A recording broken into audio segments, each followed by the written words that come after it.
નમસ્તે વિદ્યાર્થી મિત્રો, વિમળા વિદ્યાલય ઈ લર્નિંગમાં તમારું સ્વાગત છે. મિત્રો, આજે આપણે અભ્યાસ કરીશું સાયકોલોજી ઓફ એડજસ્ટમેન્ટ, જે છે મનોવિજ્ઞાનમાં સમાયોજન. મિત્રો, આપણે અભ્યાસ કરી રહ્યા છીએ BSM 3 CC 303. મિત્રો, એમાં આપણે એક યુનિટ પૂરો કરી ચૂક્યા છીએ અને બીજા યુનિટ આપણે ચાલુ છે. મિત્રો, બીજા યુનિટમાં આપણે આજે અભ્યાસ કરીશું કે ફ્રોઇડના મનોજાતીય વિકાસના તબક્કાઓ જણાવી ફ્રોઇડના પ્રદાન અને ટીકાઓનો સ્પષ્ટ કરો. મિત્રો, સિગમન્ડ ફ્રોઇડ એક મહાન એવા મનોવૈજ્ઞાનિક હતા જેમને ઈડ, ઈગો અને સુપર ઈગો એટલે કે મનોવિશ્લેષણવાદ એમનો સિદ્ધાંત છે. અને ઈડ, ઈગો અને સુપર ઈગો દ્વારા વ્યક્તિના વ્યક્તિત્વને સમજાવવાનો એમને પ્રયત્ન કર્યો છે.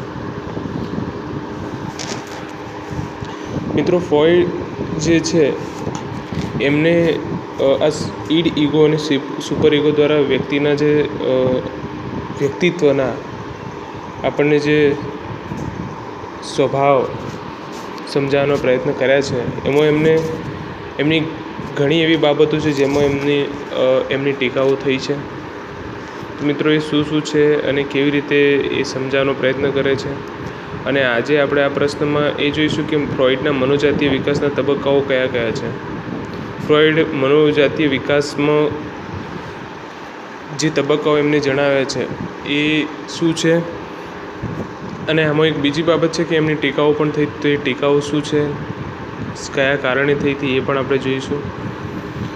તો મિત્રો, સ્ટાર્ટ કરીએ આપણે એની પ્રસ્તાવનાથી. ફ્રોઇડના તમામ ખ્યાલો અદ્વિતીય છે, અજોડ છે. ફ્રોઇડનો મનોજાતીય વિકાસનો ખ્યાલ પણ ઈડ, ઈગો અને સુપર ઈગોની જેમ તદ્દન નવીન ખ્યાલ છે. ફ્રોઇડે જાતીય વૃત્તિને તમામ શક્તિઓનો સ્ત્રોત માનેલો છે. તેને વ્યક્તિત્વ વિકાસને મનોજાતીય વિકાસના તબક્કાઓ તરીકે ગણેલા છે. દરેક તબક્કામાં બાળક શરીરના વિવિધ ભાગો દ્વારા આનંદ કે સુખ મેળવવાનો પ્રયાસ કરે છે. ફ્રોઇડના મનોજાતીય વિકાસના તબક્કા નીચે મુજબ છે. તો મિત્રો, આમાં એવું કહેવા માગે છે કે દરેક બાળક શરીરના વિવિધ ભાગો દ્વારા આનંદ કે સુખ મેળવવાનો પ્રયાસ કરે છે. તો હવે એ ફ્રોઇડના જે મનોજાતીય વિકાસના તબક્કાઓ શું છે એ આપણે જોઈએ.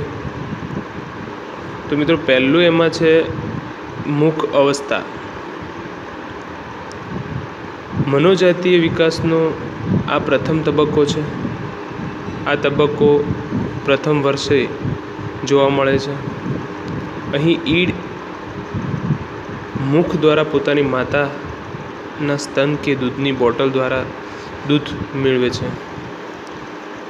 મિત્રો, મેં તમને સમજાવ્યું હતું ઈડ, ઈગો અને સુપર ઈગો. અહીંયા ઈડનો અર્થ થાય છે સુખ મેળવવું, કોઈ બી પરિસ્થિતિમાં ગમે તે રીતે સુખ મેળવવું, એ જ એનો એક લક્ષ્ય હોય છે ઈડમાં. તો અહીંયા જે બાળક છે એ પણ પોતાની ઈચ્છા પૂરી કરે છે. પોતાના અંદર જે ઈચ્છાઓ પેદા થાય છે એ માતાના સ્તન કે દૂધની બોટલ દ્વારા સુખ મેળવીને પોતાની ઈચ્છા પૂરી કરે છે. આ તબક્કામાં બાળક મુખ દ્વારા આનંદ કે સુખ મેળવવાનો પ્રયત્ન કરે છે. તેથી તેને મુખ અવસ્થા કહે છે. મુખની કોઈ વસ્તુ ચૂસવી તે આ તબક્કાનું મુખ્ય લક્ષણ છે. બાળકનો ચૂસવાનો આનંદ ઝૂંટવાઈ જાય છે કે બાળકને તેનાથી વંચિત રખાય તો બાળક કામ સંતોષનું સ્થિતિકરણ થાય છે. પરિણામે મોટી ઉંમરે તે અંગૂઠો ચૂસે છે, ધૂમ્રપાન કરે છે, કેફી દ્રવ્યો લે છે, દારૂ પીવે છે તેવું શક્ય છે. આવી વ્યક્તિઓ મોટી ઉંમરે વધુ પડતી ટીકાખોરનો ભોગ બને છે. મિત્રો, એટલે ટૂંકમાં એવું કહેવા માગે છે કે બાળક જે પોતાનો આનંદ મેળવે છે માતાના સ્તન દ્વારા કે દૂધની બોટલ દ્વારા કે કોઈ બી વસ્તુ બાળકના હાથમાં આવે તો એ તરત મોઢામાં ગાલી લે છે અને એ રીતે એને ચૂસીને એ આનંદ મેળવતો હોય છે. પણ અગર એ આદતને છોડાવીએ એના જોડેથી એ વસ્તુ લઈ લઈએ તો એ રડે છે, ચીસો પાડે છે, અને આ રીતે એની ઈચ્છાઓની તૃપ્તિ થતી નથી હોતી. પરિણામે સિગ્મન્ડ ફ્રોઈડના પ્રમાણે આ વ્યક્તિઓ મોટી થઈને કેફી દ્રવ્યો લે છે, દારૂ પીવે છે, ધૂમ્રપાન કરે છે, કારણ કે એમના અચેતન મનમાં એ ઈચ્છાઓ દબી જતી હોય છે. ત્યારે એ આવી રીતે મોટા થઈને આવી રીતે દારૂ કે વ્યસન ગમે તે રીતે અંગૂઠો ચૂસવાનો આ બધું કરીને પોતાની ઈચ્છાઓને પૂરી કરે છે. આવું સિગ્મન્ડ ફ્રોઈડ જણાવે છે.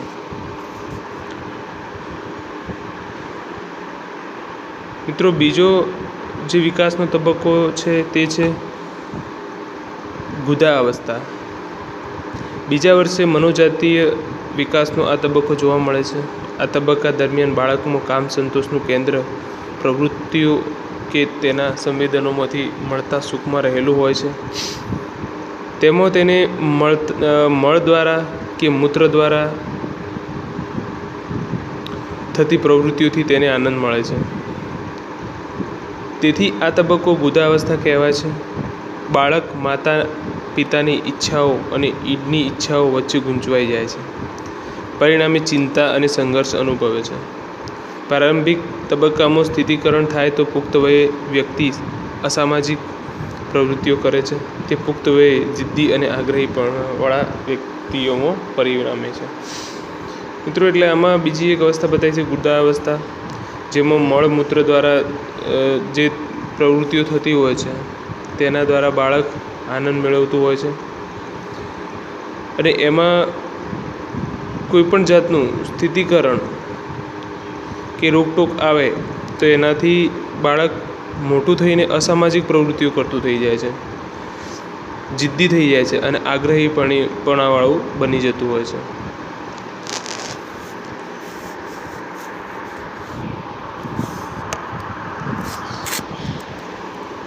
ત્યાર પછી મિત્રો ત્રીજો એક તબક્કો છે તે છે લિંગ અવસ્થા. આ તબક્કો 3 વર્ષથી 6 વર્ષ સુધીનો છે.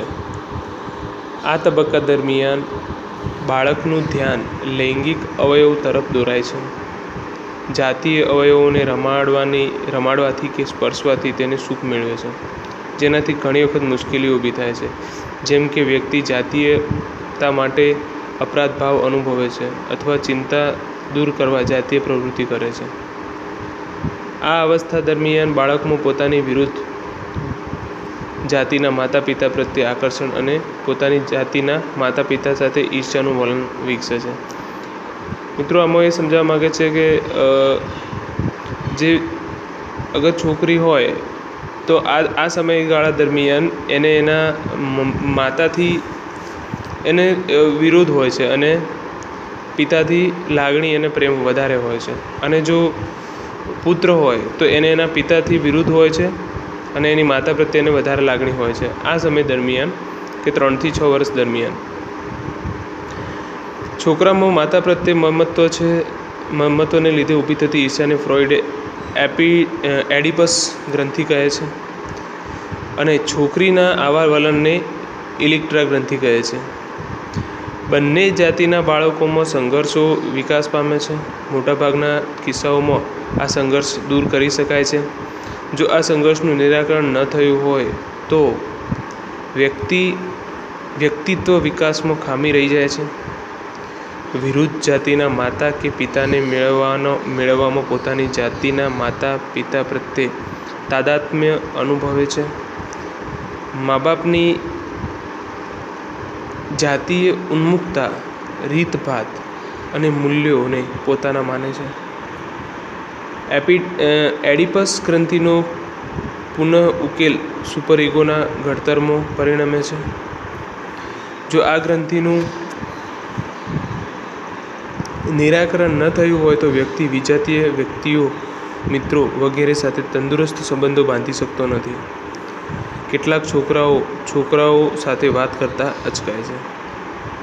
તો મિત્રો, આવું બનતું હોય છે કે તમે જોયું હશે કે નાના હોય ત્યારે આપણે મમ્મી સાથે વધારે રહેવું ગમે, પપ્પા સાથે ના ગમે, અને જો છોકરી હોય તો એને મમ્મી સાથે ના ગમે, પપ્પા સાથે ગમે.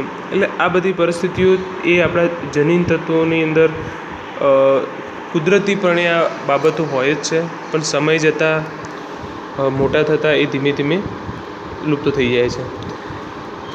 અને ત્યાર પછી જે પણ વ્યક્તિ હોય 7 વર્ષ પછીના, તો એમાં એ નોર્મલ લાઈફ જીવતો હોય છે. અને પછી જે રીતે 8મા 9મા વર્ષ કે 10મા વર્ષ પછી એને પોતાના જાતિના વ્યક્તિઓ સાથે એને મિત્રતા રાખવામાં એને ગમતું હોય છે. અને જે એટ્રેક્શન હોય છે એ એના પછીની ઉંમરમાં આવતું હોય છે.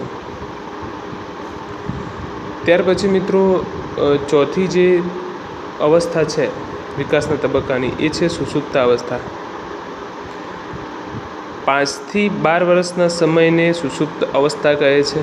આ વર્ષો દરમિયાન બાળકમાં તેના જ જનન અવયવો તેમજ સંલગ્ન પ્રવૃત્તિઓમાં આરંભકાળથી પ્રગટેલો રસ જોવા મળતો નથી.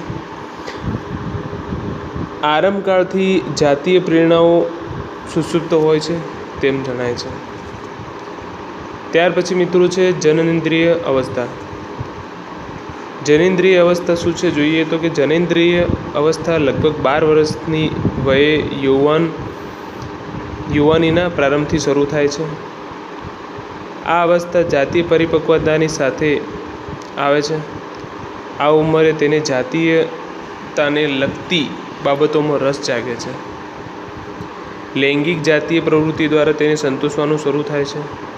સુસમાયોજિત વ્યક્તિ મુખ અવસ્થા, ગુદા અવસ્થા, લિંગ અવસ્થા વગેરે સાથે આ અવસ્થા તાલ મેળવે છે. આને લીધે પુરુષ કે સ્ત્રી પ્રેમ અને જાતીય સંતોષ મેળવવા સમર્થ બને છે. મનોવૈજ્ઞાનિકોના મતે મોટાભાગના પુખ્ત ઉંમરના જાતીય પ્રશ્નો મુખ અવસ્થા, લિંગ અવસ્થાના સ્થિતિકરણને લીધે ઉદ્ભવ્યા છે. આવા લોકોની જાતીયતા પ્રત્યે ધિક્કારનું વલણ અપનાવે છે. તો મિત્રો આમાં એ સમજાવવા માગે છે કે 12 વર્ષની વય યુવાન પ્રારંભથી શરૂઆત થાય છે. એટલે કે ત્યાં મિત્રો આ ઉંમરથી શરીરની અંદર પરિપક્વતા જન્મે છે. આ સમય પહેલાં આ વર્ષ થયા પહેલાં બાળકો, છોકરા છોકરીઓ એકબીજા સાથે રમતા હોય છે. પણ આ ઉંમર થયા પછી કે 12 વર્ષની વયની પછી એ છોકરીઓ હોય એ છોકરીઓ સાથે રમવાનું પસંદ કરે છે અને છોકરાઓ સાથે રમવાનું પસંદ કરે છે. ત્યાંથી મિત્રો સ્ત્રી અને પુરુષની સાચી લાગણી ત્યાંથી જ એ અનુભવવાનું સ્ટાર્ટ કરતા હોય છે. અને મિત્રો આ ઉંમર પછી જ પ્રેમ, લાગણીઓ, જાતીયતા વિશે એ સમર્થ બનતા હોય છે. મિત્રો ત્યાર પછી છે આપણે જે ભણીશું એ છે કે ફ્રોઇડનું પ્રદાન અને ટીકા. ફ્રોઇડની આમાં શું ટીકા થઈ છે તો એ જોઈએ. તો મિત્રો આપણે જોઈશું પહેલાં ફ્રોઇડનું પ્રદાન શું છે. તો ફ્રોઇડ પ્રત્યે અનેક વિરોધો હોવા છતાં આજે તેમને મહાન અને ગૌરવવંતો વ્યક્તિ છે માનવામાં આવે છે. ફ્રોઇડની ટીકા ભલે ગમે તેટલી હોય પણ તેનું પ્રદાન આજે પણ અગત્યનું ગણાય છે. ખાસ કરીને તેના મનોગત્યાત્મક પરિપ્રેક્ષ્યને મહત્ત્વનું પ્રદાન ગણવામાં આવે છે. ફ્રોઇડે વર્તનને સમજવા માટે અમૂલ્ય ફાળો આપ્યો છે. ફ્રોઇડના મનોગત્યાત્મક પરિપ્રેક્ષ્યને લીધે આપણા આંતરિક જીવન તરફ દૃષ્ટિપાત કરવાનો મોકો મળ્યો છે. સ્મૃતિ, સ્વપ્ન વગેરે વિશે ઉપયોગી માહિતી મળી છે. આંતરસૂઝ અને સ્વજ્ઞાનનું મૂલ્યાંકનમાં શું મહત્ત્વ છે તે આપણે સમજ્યા છીએ. ફ્રોઇડના મનોગત્યાત્મક પરિપ્રેક્ષ્યને લીધે આપણા રહસ્યમય લગતા અસાધારણ વર્તનને આપણે સારી રીતે સમજી શકીએ છીએ. અસાધારણ વર્તન છેવટે તો સામાન્ય વર્ગમાંથી જ ઉદ્ભવે છે. એવી ઉપયોગી માહિતી આપણને ફ્રોઇડ દ્વારા મળી છે. ફ્રોઇડે આંતરસૂઝ ઉપર ભાર મૂક્યો છે. મોટાભાગના મનોવિશ્લેષકો જૂથ મનોપચારમાં આંતરસૂઝના ખ્યાલનો ઉપયોગ કરે છે. આથી તો કહેવાય છે કે ફ્રોઇડનો મનોવિશ્લેષણવાદ માનવ વર્તનની સમજૂતી આપતી થિયરી અને થેરાપી બંને છે. એટલે કે મનોવિશ્લેષણવાદની સમજૂતી આપતા મતલબ કે મિત્રો એમાં એની જે સિદ્ધાંત પણ કહી શકાય છે અને એના દ્વારા આપણને ખબર પણ પડે છે કે વર્તન કેવી રીતે બદલાય છે અને કેમ આવું વર્તન થયું છે, એની પાછળ આપણે શું એમાં છુપેલું છે બાળપણમાં, એ એના તરફથી મતલબ એના દ્વારા આપણને ખ્યાલ આવે છે. હર્ષિદાબેન પંડિત નામની લેખિકાના મતે ફ્રોઈડના પ્રદાનના મહત્ત્વના મુદ્દા નીચે મુજબ છે. તો મિત્રો એ હર્ષિદાબેન પંડિત એક લેખિકા છે અને એમને ફ્રોઈડનું પ્રદાનમાં મહત્ત્વના જે મુદ્દા છે એ શું છે એ જણાવે છે. તો એમાં એ પહેલું જણાવે છે કે ઈડ, ઈગો અને સુપર ઈગો, અચેતન મન અને અહમનો સિદ્ધાંત. પછી બીજો છે વ્યક્તિત્વના વિકાસની અવસ્થાનો ખ્યાલ. ત્રીજો છે માનસિક રોગોના ઉપચારમાં શાસ્ત્ર તરીકે મનોવિજ્ઞાનની ઉપયોગિતા. ટૂંકમાં કહી શકાય કે ફ્રોઈડના વિચારોની વ્યાવસાયિક મનોવિજ્ઞાન ઉપર ન ભૂંસી શકાય તેવી અસરો પડી છે. ફ્રોઈડનું નામ તેના મહત્ત્વના પ્રદાનને લીધે મનોવિજ્ઞાનના ઇતિહાસમાં સુવર્ણ અક્ષરે અંકિત છે. ફ્રોઈડના અચેતન મન, અહમ, બચાવ પ્રવૃત્તિઓ જેવા ખ્યાલો આજે પણ લોકપ્રિય છે. મિત્રો હવે એમની જે ટીકા થઈ છે એ શું છે એ જોઈએ. તો ફ્રોઈડની મુખ્ય ટીકા એ છે કે ફ્રોઈડના વિચારો અર્થહીન અને ધારણાત્મક છે, તેને કોઈ પ્રાયોગિક ટેકો નથી. ફ્રોઈડ નાના બાળકમાં પણ જાતીયતાના દર્શન કરે છે. મિત્રો એમાં 1 નંબરની જે એમની ટીકા છે એ શું છે, એ કહે છે કે ફ્રોઈડના મતે જાતીય વૃત્તિ એ સહજ વૃત્તિ છે, પરંતુ જાતીય વૃત્તિને સાબિત કઈ રીતે કરી શકાય? મોટાભાગના સિદ્ધાંતવિદો સહજ વૃત્તિના ખ્યાલને ફગાવી દીધો છે અને જાતીય વૃત્તિને એક ઈરણ ગણવામાં આવી છે. જાતીય વૃત્તિ જૈવીય, મનોવૈજ્ઞાનિક અને સામાજિક છે. જાતીય વૃત્તિ અન્ય પ્રેરણાઓ સાથે સંબંધિત છે. મિત્રો બીજી જે ટીકા છે એ છે ફ્રોઈડની કે ફ્રોઈડના સિદ્ધાંતો ચિકિત્સાત્મક અનુભવનું પરિણામ છે. તેના ખ્યાલને કોઈ સિદ્ધાંતિક સમર્થન નથી. તેના ખ્યાલો મર્યાદિત, ખલેલયુક્ત દર્દીઓના અભ્યાસ ઉપરથી તારવવામાં આવ્યા છે. તો મિત્રો મેં તમને પહેલાં એમનો પરિચય આપતા જ કહ્યું હતું કે એ એક ફિઝિશિયન ડૉક્ટર હતા અને ન્યુરો સાયન્સ જે છે મતલબ કે વ્યક્તિના અંદર જે હોર્મોન્સ કેવા ચેન્જીસ થાય છે અને એના કારણે એનું વર્તન બદલાય છે, મતલબ એ એક પાગલ જે વ્યક્તિ હોય છે અબનોર્મલ, એના ડૉક્ટર હતા.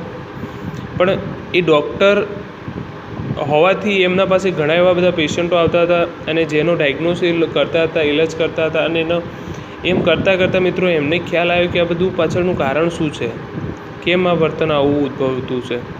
તો એના પછી મિત્રો એમને વ્યક્તિના જે મગજને સમજવાનો, એનું હિસ્ટ્રીમાં જવાનો એમને વિચાર કર્યો અને આમ એમના પ્રયત્નોથી એમને ઈડ, ઈગો અને સુપર ઈગોનું આપણને બહુ મોટો સિદ્ધાંત એમને આપ્યો. એટલે કે આમાં બીજી ટીકા એ કરવામાં આવે છે કે એ જે હતા એ ડૉક્ટર હતા અને એમનું જે અનુભવ હતો ચિકિત્સાને રિલેટેડ હતું અને એને કોઈ સૈદ્ધાંતિક સમર્થન નથી. આ આમની બીજી ટીકા છે. મિત્રો ત્રીજું છે કે ફ્રોઈડની ત્રીજી ટીકા કે ફ્રોઈડ માનવ વર્તનમાં દરેક પાસાઓને મૂળભૂત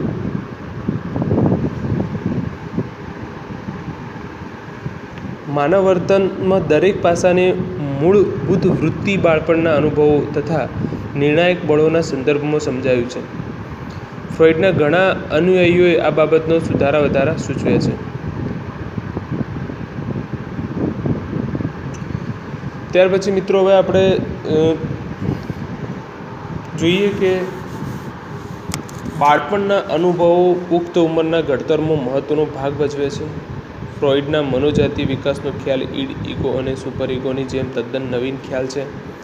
ફ્રોઈડનો મનોગત્યાત્મક પરિપ્રેક્ષ્ય એક અભિનવ પરિપ્રેક્ષ્ય છે, પરંતુ આ પરિપ્રેક્ષ્ય અંગે ચિંતકો સર્વસંમત નથી. છતાં તેમને વર્તનને સમજવા માટે અમૂલ્ય ફાળો આપ્યો છે. તો મિત્રો આજે આપણે આ જે લેક્ચરમાં જોયું કે ફ્રોઈડના મનોજાતીય વિકાસના તબક્કા શું છે, એમની ટીકાઓ શું છે, એમનું પ્રદાન શું છે, એ આપણે જોયું. મનોજાતીય વિકાસના તબક્કામાં આપણે જોયું કે મુખાવસ્થા, ગુદાવસ્થા, લિંગ અવસ્થા, સુષુપ્ત અવસ્થા, જનેન્દ્રિય અવસ્થા. મુખાવસ્થામાં આપણે જોયું કે બાળક નાનું હોય ત્યારે કોઈ બી વસ્તુ મોઢામાં ચાવીને કે ચૂસીને એનો આનંદ મેળવે છે. અગર એને એ આદતો નાનપણમાંથી છોડાવવાનો આપણે પ્રયત્ન કરતા હોઈએ છીએ ત્યારે મોટો બનીને યા તો એ ધૂમ્રપાન કે બીજા કેફી દ્રવ્યોનું સેવન કરીને પોતાનું જે બાળપણની અચેતન મનમાં રહેલી ઈચ્છાઓને પૂરી કરે છે. મિત્રો આ ખ્યાલ હોતો નથી પણ અનાયાસ આ બધું થતું જ હોય છે. પછી મિત્રો જોયું હતું કે ગુદાવસ્થામાં આપણે જોયું હતું કે બાળક મળમૂત્ર દ્વારા જે પ્રવૃત્તિઓ કરતું હોય છે એના દ્વારા એને આનંદ મળતો હોય છે, એવી રીતે આનંદ મેળવતો હોય છે. ત્યારબાદ મિત્રો લિંગ અવસ્થામાં આપણે જોયું હતું કે એના જે જનેન્દ્રિયો છે, મતલબ એના શરીરના જે અવયવો છે તેને સ્પર્શ કરીને એ આનંદ મેળવતો હોય છે. જેમ કે વ્યક્તિ જાતીયતા માટે અપરાધ ભાવ અનુભવે છે અથવા ચિંતા દૂર કરવા જાતીય પ્રવૃત્તિઓ કરતો હોય છે. ત્યારબાદ મિત્રો આપણે એમાં જોયું હતું કે બે ગ્રંથિઓ વિશે, ઓડિપસ ગ્રંથિ અને ઇલેક્ટર ગ્રંથિ શું છે એના વિશે આપણે માહિતી મેળવી હતી. મિત્રો આ બે ગ્રંથિઓ પૂછી શકે છે કે ઓડિપસ ગ્રંથિ કોને કહેવાય અને ઇલેક્ટ્રા ગ્રંથિ કોને કહેવાય. તો મિત્રો આ બંને વિશે તમને કહી દઉં કે જે ઓડિપસ ગ્રંથિ છે એ છોકરાઓમાં જોવા મળે છે અને ઇલેક્ટર ગ્રંથિ એ છોકરીઓના અંદર જોવા મળતી હોય છે. આ ગ્રંથિ દરમિયાન ટૂંકમાં તમારે એટલું જ સમજી લેવાનું કે ઓડિપસ ગ્રંથિ એટલે છોકરાને પોતાના પિતા પ્રત્યે વિરોધ હોય અને માતા પ્રત્યે લાગણી હોય, અને ઇલેક્ટ્રા ગ્રંથિની અંદર છોકરીને માતાથી વિરોધ હોય અને પિતાથી પ્રેમ હોય, ક્રોસ હોય છે. આ આપણે સમજી લેવું જોઈએ. અને મિત્રો આ એક્ઝામમાં પૂછી શકે છે, ઘણી સ્પર્ધાત્મક પરીક્ષાઓમાં પણ આ પૂછાઈ ગયું છે. ત્યાર પછી મિત્રો આપણે સુષુપ્ત અવસ્થા વિશે માહિતી મેળવી. સુષુપ્ત અવસ્થાની અંદર બાળકમાં તેના જનન અવયવો તેમજ સંલગ્ન પ્રવૃત્તિઓમાં આરામકાળથી પ્રગટેલો રસ જોવા મળતો નથી. આરામકાળથી જાતીય પ્રેરણાની સુષુપ્ત અવસ્થાઓમાં હોય છે. અને આ અવસ્થાની અંદર મિત્રો બાળક મેચ્યોરિટી મતલબ પરિપક્વ થતું જાય છે અને એના શરીર પ્રત્યે એને ભાન થતું હોય છે. અને આ સમય દરમિયાન એ પ્રેમ લાગણીઓને સમજવાની કોશિશ ધીમે ધીમે કરવાનું સ્ટાર્ટ કરતો હોય છે. જનેન્દ્રિય અવસ્થાની અંદર મિત્રો 12 વર્ષ વય પછીની ઉંમર છે જેમાં બાળકને પોતાની પરિપક્વતાનો અહેસાસ થાય છે. પછી આ ઉંમરે વિજાતીય મતલબ કે વિરોધી જે વ્યક્તિ હોય છે, છોકરાને છોકરી પ્રત્યે અને છોકરીને છોકરા પ્રત્યે આકર્ષણ થતું હોય છે. આ દરમિયાન મુખ અવસ્થા, ગુદાવસ્થા, લિંગ અવસ્થા વગેરે સાથે તાલ મિલાવે છે. મતલબ એક સાથે બધું જે બી અવસ્થાઓથી એક સાથે કામ કરવાનું સ્ટાર્ટ કરે છે. અને ત્યારથી મિત્રો આ સમય દરમિયાન પ્રેમ, લાગણીઓ, હૂંફ એમાં એ રસ એને જાગવા લાગે છે. ત્યાર પછી મિત્રો આપણે જોયું હતું કે એમની જે પ્રદાન છે મનોગત્યાત્મક પરિપ્રેક્ષના લીધે એમને જે સિદ્ધાંતો આપ્યા છે એમાં એમનું મોટું પ્રદાન છે. એની સાથે સાથે મિત્રો એમની ટીકા પણ થઈ છે. ટીકામાં એવું છે કે એમને જે નાના બાળકમાં પણ જાતીય પ્રવૃત્તિઓનો રસ હોય છે, એ સહજ પ્રવૃત્તિ એમની હોય છે. એમાં અમુક મનોવૈજ્ઞાનિકો એનો વિરોધ બતાવે છે કે એવું ના હોઈ શકે, પણ એમ છતાં એમને તેમના સિદ્ધાંતમાં આ પ્રમાણેનું બતાવ્યું છે. તો મિત્રો આજના લેક્ચરમાં આપણે ફ્રોઈડનું જે પ્રદાન છે મનોજાતીય વિકાસના તબક્કાઓમાં અને એમની જે ટીકાઓ થઈ છે એના વિશે આપણે માહિતી મેળવી. મિત્રો આગળના લેક્ચરમાં આપણે બાળ વિકાસના સામાજિક અને બૌદ્ધાત્મક સિદ્ધાંતો શું છે એના વિશે આપણે ચર્ચા કરીશું. તો મિત્રો આશા કરું છું કે તમને જે આ માહિતી આપી એમાં ખ્યાલ આવ્યો છે. તો મિત્રો હવે મળીએ નેક્સ્ટ લેક્ચર સાથે. Thank you. નમસ્તે વિદ્યાર્થી મિત્રો.